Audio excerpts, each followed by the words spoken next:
want to just enter in any film. I want to make something that could win something. I want to ensure that I'm doing everything in my ability to make it just like an incredible product. So that's the point of making these shorter short films, is to gain some practice, gain some understanding with Ethan and Dylan on set. Ethan is an incredible DP. He understands what I see from a director's perspective and then can translate that. When we were on set the other day, there was a shot that I had specifically in my mind. I told him exactly kind of how I wanted it, and then boom, I come behind the camera, it's there. Dylan, on the other hand, is an incredible actor. He just has a great way of like getting locked in. Some people who are, especially amateur actors, don't have the ability to just lock in. They can't be present. And I feel like that's a prerequisite for any kind of short film, is that you need someone who can be present and act in it. Especially with these kind of David Fincher dialogue-heavy scripts that I like writing, you need someone who is going to make the performance believable, and he does a really good job at that. Unfortunately, I will be having to act in it as well, mostly because I couldn't find a second actor to play the other character that Dylan will be playing off of.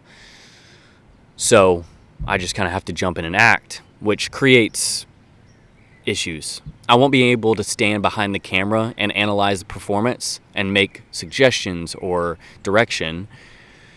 I will kind of have to feel it while I'm in the scene. And that's one of the relationship things with the DP and the director, is there has to be an understanding that the DP will be comfortable just calling cut whenever he doesn't feel it, and he has to understand the director's perspective to be able to feel comfortable to just cut. So with all that being said, I'm excited about what we're doing. It doesn't feel like a gimmick. It feels like we're actually taking this really seriously, and I think that's partially due to the way that I set up my camera rig. Like, I didn't go through any like consumer bullshit to make this rig. I found what I wanted, and I had a function for the kind of rig that I was creating. And so that ethos, that credibility, that spirit, I want to just translate into the projects that we work on in the future. We will be filming this in 2 Saturdays, I believe. No, next Saturday, 7 days from now. And I take that back. It's 12 days from now, so 2 weeks. And the pre-production work that we did is not something I've done previously on any of my short films, and it's pretty necessary because you want to be able to plan out shots, read the script, because there was plenty of script changes that we made while we were on site there. And if there is anybody that is wanting to shoot short films, what I would encourage you to do is to just stop caring so much about the equipment and the look, and just find a camera that's going to create the look that you want. And then everything else is free. You just go to your location, you find some people who want to do it with you for free.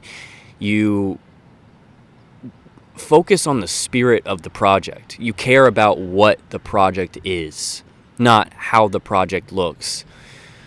Obviously, look is an important piece to me because I'm a cinematographer at heart, but I think it's all much more than that. So I had a script here. I didn't read it. I just kind of flowed. So hopefully that wasn't too jumbled. And hopefully you guys got a good idea for what's coming up with Algorithmic. I'm expecting to put it out kind of like late May. I want to give myself time to edit it to feel right. It may not even come out. That's another thing that I want to be okay with, is like the first time shooting something like this. I don't want to put out something that I'm not happy with. So if we go in there and shoot and it's not right, it doesn't feel right, then I'm not going to put it out. And that's okay, because it's practice. And that's kind of the whole spirit of the whole thing. So appreciate you guys watching. Peace.